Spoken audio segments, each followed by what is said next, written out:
Olá pessoal, bom dia, boa tarde, boa noite a todos os senhores que são inscritos no nosso canal Anotações de Processo Civil. Se você ainda não é, eu sou o professor Arthur Vieira e depois que eu concluí o meu doutorado em Direito Processual, eu resolvi me dedicar a esses veículos de comunicação para que eu pudesse transmitir aos senhores conhecimento jurídico de qualidade e de forma gratuita. Aqui eu vou pontuar o meu e-mail de contato para que eventuais interessados possam estabelecer um contato mais direto. Inclusive, nós podemos eventualmente considerar a hipótese de publicar um artigo científico em conjunto, tá certo? Bom, gostaria de pontuar também com os senhores o nosso canal no YouTube. Se você ainda não é inscrito, basta clicar no ícone do livro que fica no canto inferior do vídeo para que você se inscreva. Sugiro também que você clique no ícone do sininho para que você possa ativar as notificações dos vídeos que são constantemente disponibilizados por aqui. Gostaria de apresentar também aos senhores a nossa plataforma acadêmica, arturvieiracursos.com.br, arturvieiracursos.com.br, onde os senhores encontrarão cursos online de modo gratuito, inclusive com a emissão de certificado válido em todo o território nacional, tá certo? Então, após a pausa, nós vamos tratar do vídeo de hoje. Vamos lá, meus amigos, vamos dar prosseguimento à leitura do nosso livro Anotações de Processo Civil.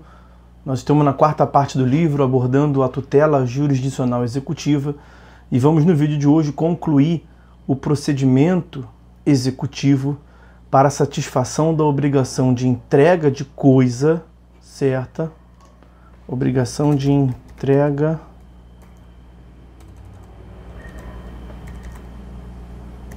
de coisa certa por meio da fase do cumprimento de sentença no processo sincrético, tá certo? Então vamos ao ponto sem maiores delongas.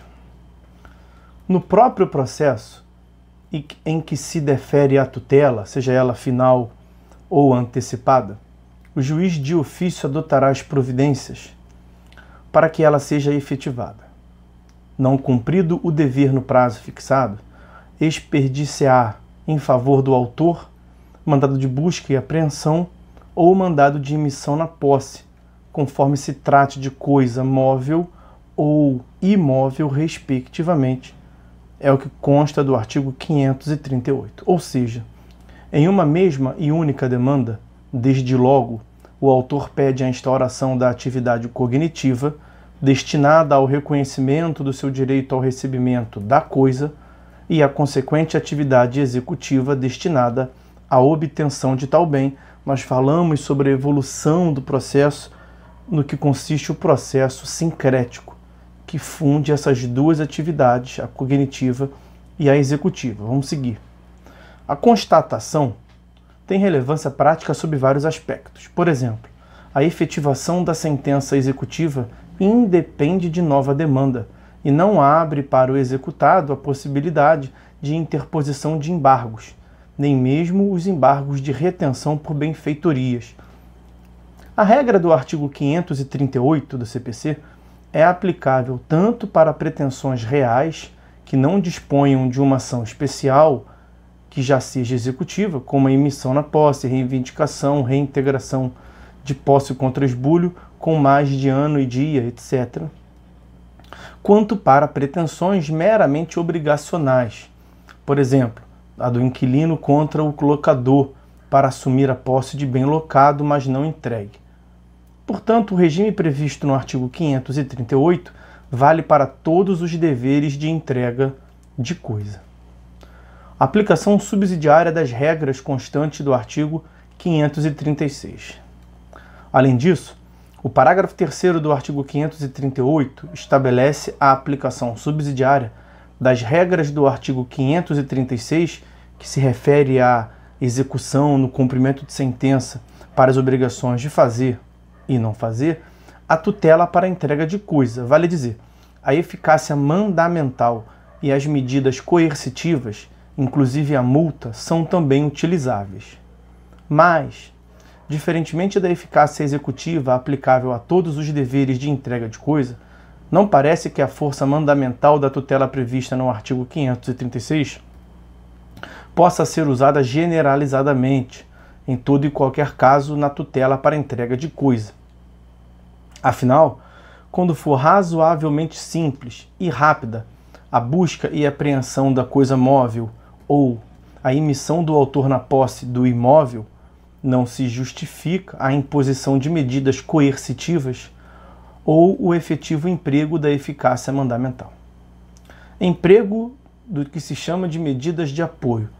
A previsão da incidência subsidiária do sistema de tutela previsto no artigo 536 possibilita inclusive o emprego de medidas de apoio coercitivas e subrogatórias atípicas, cujo suporte normativo está no parágrafo 1º do artigo 536. A emissão na posse e a busca e a apreensão, a que aludem os parágrafos 1º e 2º do artigo 536, são providências subrogatórias, de substituição, portanto flexíveis, que podem assumir conformação ampla. Desse modo, no mais das vezes, nem mesmo parece que será necessário o emprego de outras medidas subrogatórias, amparadas no parágrafo 1º desse artigo 536. Todavia, surgindo concretamente tal necessidade, as medidas constantes do parágrafo 1º do artigo 536 serão adotadas no mesmo processo. Esse mesmo parágrafo 1º do artigo 536 em leitura combinada com o artigo 538, parágrafo 3º. Para ilustrar o que se vem de dizer, considerem-se algumas das medidas subrogatórias que podem ser deferidas com base nesse parágrafo 1º do artigo 536. Primeira medida, título de exemplo: remoção de pessoas e coisas. E a requisição de força policial, a que alude o parágrafo 1º, são providências que já estariam de qualquer modo abrangidas pela determinação de emprego da busca e apreensão ou da emissão na posse para coisas móveis e imóveis, respectivamente.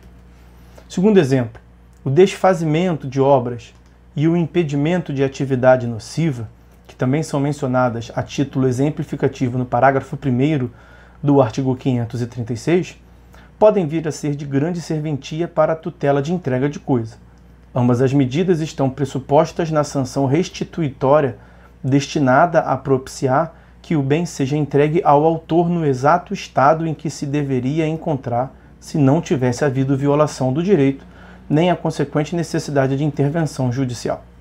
Nessa perspectiva, já seriam íncitas a nova tutela constante do artigo 536. De qualquer modo, a expressa previsão de que são aplicáveis as medidas do artigo 536, parágrafo 1º, presta-se a afastar qualquer dúvida a esse respeito.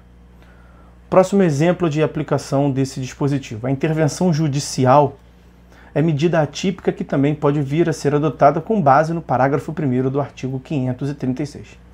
Pense-se em casos em que o bem imóvel está ocupado por uma estrutura organizacional do réu com amplitude e complexidade tais que não é possível sua simples entrega imediata.